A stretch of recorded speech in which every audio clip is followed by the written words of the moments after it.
We are in Kfar Aza, and you can see the houses that have been burnt and destroyed.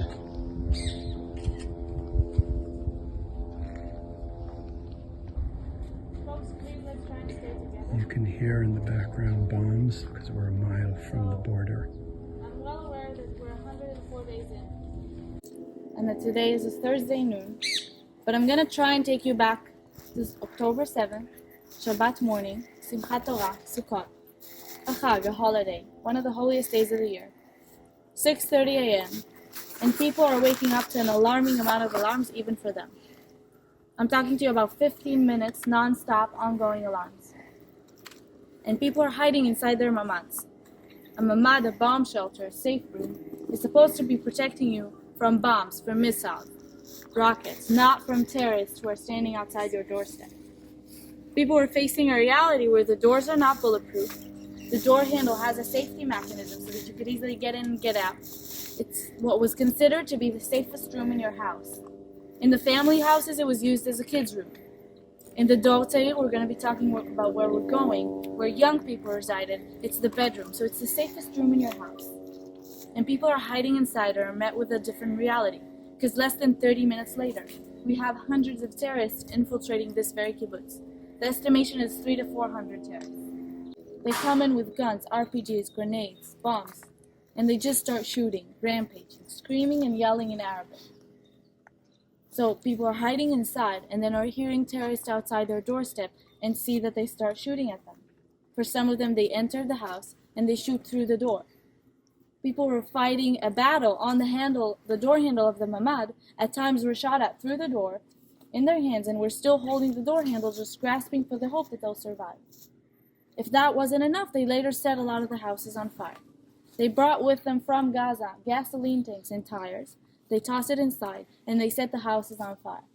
People were either shot to death and then burnt, or burnt alive, or would inhale the smoke from the fire, step outside, usually through the window of the mamad. Because again, it's another room in the house. It has a window, has an iron closing because it's supposed to protect you from bombs.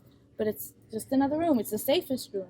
So they would step outside, usually through the window, where they'll be met with a terrorist who either murders them or kidnaps them into Gaza. That's the reality of October 7th. This is Sivan and Naor's apartment. You can see their beautiful faces here. Sivan and Naor were a 23-year-old couple, together since the age of 16. Sivan was the daughter of Shimon El-Kabetz, the former IDF Galatz radio station commander. And her family moved here to the kibbutz about 5 years ago from Ashdod, because they wanted to start their life here. They wanted to become kibbutz members. And Sivan and Naor moved into the apartment behind me, because they wanted to start their common life together. And we're talking about getting married. And this apartment is also where both of them were murdered on the 7th of October. Behind me is Nitzan Libstein's apartment. Nitzan was 19 years old, and Nitzan was Ophir Libstein's son. Ophir Libstein, I started talking to you about him, was the head of the regional council in this area, Moetzet Sha'ar HaNegev, and was about to run and be re-elected. But he was not just a leader in this community, but an exemplary man of this community. Because when I tell you that people that lived here believed in peace and worked towards peace, he's an example of that. Almost everybody knew him. They have nothing but kind words about this man. And he believed that he was working on a project. He believed we could make Eretz crossing the next Silicon Valley. I don't even know all the stories, and I can go on for days. The news about Nitzan came on the first day of his father Ophir's Shiva, about 10 days after. You can see the condition that the apartment was here. There was ongoing fighting here up until Wednesday. There were still terrorists here. We had a lot of heroic and bravery stories of people that just jumped first on scene. Police officers, reservists that weren't even enlisted to reserve. They just come here. One of them is Omri Michaeli. You've seen his face and his hat for his memory. He was a fighter in one of the elite units of the IDF. And he was famous because for a picture that was taken when he was injured in Tzuk Eitan in Protective Edge in Gaza. And when he was taken out on a Stretcher. stretcher, he put an Israeli flag on him, and he became known for it, like the picture, and his bravery. And 2 times he was very close to death while fighting and died here. And the 3rd time was when he came here, and this is where he lost his life.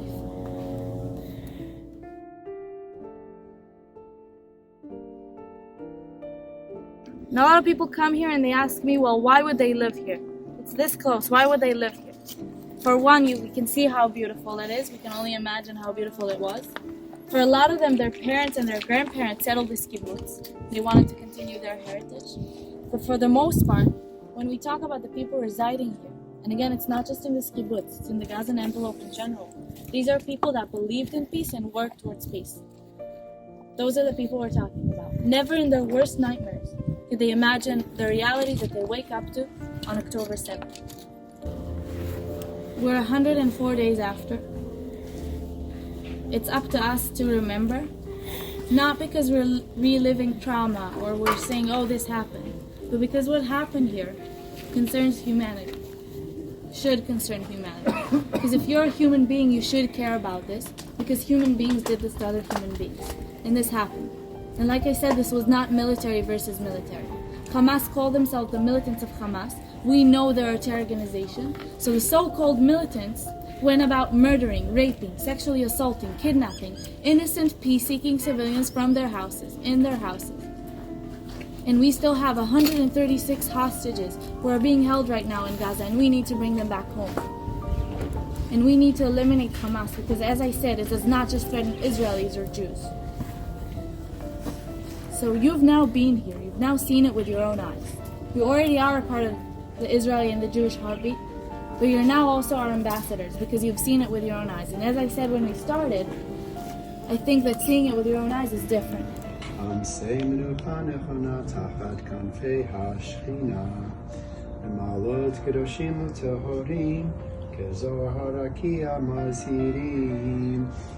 נשמת רוז אילה לובן רות אלישבע בת נחמיה לחיים דוד שהלכה לעולמה בגן עדן תהיה מנוחתה אנא ברוך ממסר בסתר כנפיך לעולמים וצרור בצרור החיים את נשמתה אדוני הוא נחלתה תנוח בשלום ומשכבה ונאמר אמן.